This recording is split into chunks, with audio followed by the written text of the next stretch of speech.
తులారాశి వారికి జూలై నెలలో వృత్తిరీత్యా ఉద్యోగం రీత్యా అద్భుతమైన సమయం అండి. ఎందుకు అంటే మీ 10వ స్థానమైన వృత్తి స్థానంలో భాగ్యాధిపతి అయిన బుధుడు మరియు లాభాధిపతి అయిన సూర్యుడు సంచరించడం వలన మీ కెరీర్లో గొప్ప పురోభివృద్ధి ఉంటుంది.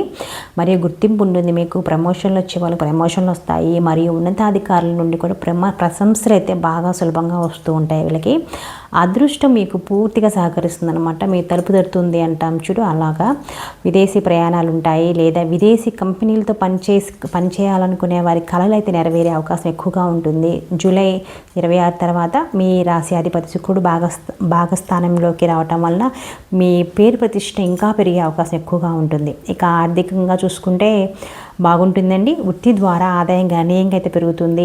రుణాలు లేదా ఆర్థిక సహాయం కోసం చేసే ప్రయత్నాలన్నీ కూడా బాగుంటాయి మీకు. అయితే నెల చివరిలో మీ ధనాధిపతి అయిన కుజుడు 12వ ఇంట్లోకి వెళ్ళటం వలన ఊహించని ఖర్చులు అయితే ఉంటాయి.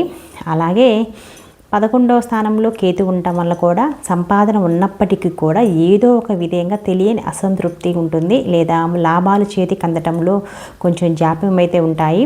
అనవసరమైన రిస్కులు తీసుకోకుండా తెలివైన పెట్టుబడులు పెట్టడం చాలా మంచిదన్నమాట. మీకు కుటుంబ పరంగా చూసుకుంటే కొంత గందరగోళంగా ఉంటుంది ఈ నెల మటుకు. ఎందుకు అంటే 5వ ఇంట్లో రాహు సంచారం వలన ప్రేమ వ్యవహారాల్లో ఆకస్మిక మార్పులు ఉంటాయి. అపార్థాలు వస్తాయి. పిల్లల ఆరోగ్యం లేదా వారి ప్రవర్తన గురించి ఆందోళన ఎక్కువగా చెందుతారు. మీ 5వ ఇంటి అధిపతి శని 6వ ఇంట్లో ఉండటం వలన మీ సమస్యలను మరింత పెంచుతాయి అన్నమాట. అయితే 9వ ఇంట్లో గురువు ఉండటం వల్ల తండ్రి గారితో సంబంధాలు చాలా బాగుంటాయి. మరియు వారి నుండి మద్దతు కూడా మీకు ఉంటుంది. అలాగే జీవిత భాగస్వామితో సంబంధంలో కొంత దూకుడు ప్రదర్శించే అవకాశం కూడా ఉంది. కాబట్టి కొంచెం శాంతంగా ఉంటే చాలా మంచిది. ఇక ఆరోగ్యపరంగా చూసుకుంటే ఎక్కువ జాగ్రత్తలు అయితే తీసుకోవాలండి.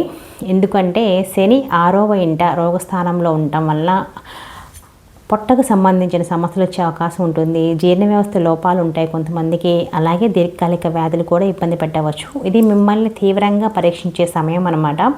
అయితే 6వ ఇంటి అధిపతి అయిన గురువు 9వ ఇంట్లో ఉండటం వలన ఏ అనారోగ్యం వచ్చినా సరే మీకు సరైన వైద్యం మరియు మంచి వైద్యులు లభించి త్వరగా కోలుకునే అవకాశాలు ఎక్కువగా ఉంటాయి.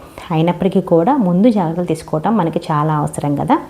ఇక వ్యాపార పరంగా చూసుకుంటే అభివృద్ధి నెలలో బాగుంటుంది. మీ వ్యాపారానికి అయితే మంచి పేరు గుర్తింపు అయితే వస్తాయి. కొత్త ఒప్పందాలు చేసుకుంటారు. ముఖ్యంగా విదేశీ ఒప్పందాలు బాగుంటాయి అన్నమాట మీకు. అయితే భాగస్వామ్యంలో 7వ ఇంటి అధిపతి అయిన కుజుడు కొంత దూకుడుగా వ్యవహరించే అవకాశం ఉంది. కాబట్టి ఇది సంబంధాలు కొంచెం దెబ్బతీస్తుంది అన్నమాట.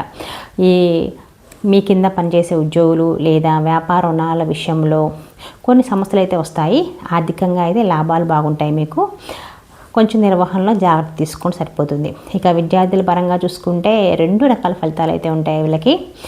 ఎందుకంటే మీ 5వ ఇల్లు రాహు మరి శని గ్రహాలచే ప్రభావితం కావటం వలన సాధారణ విద్యార్థులకు ఏకాగ్రత లోపించటం, చదువుపై ఆసక్తి తగ్గటం మరియు అడ్డంకులు ఎదురవటం వంటివి జరుగుతూ ఉంటాయి. అయితే 9వ ఇల్లు చాలా బలంగా ఉండటం వల్ల కొంతమంది ఉన్నత విద్య పరిశోధనలు లేదా విదేశాలు చదువుకోవాలనే వారికి ఇది ఒక మంచి సువర్ణావకాశం అన్నమాట. వారి ప్రయత్నం తప్పక ఫలిస్తాయి. సాధారణ విద్యార్థులు విజయం సాధించాలంటే మటుకు రెట్టింపు పట్టుదలతో చదవాల్సిందే.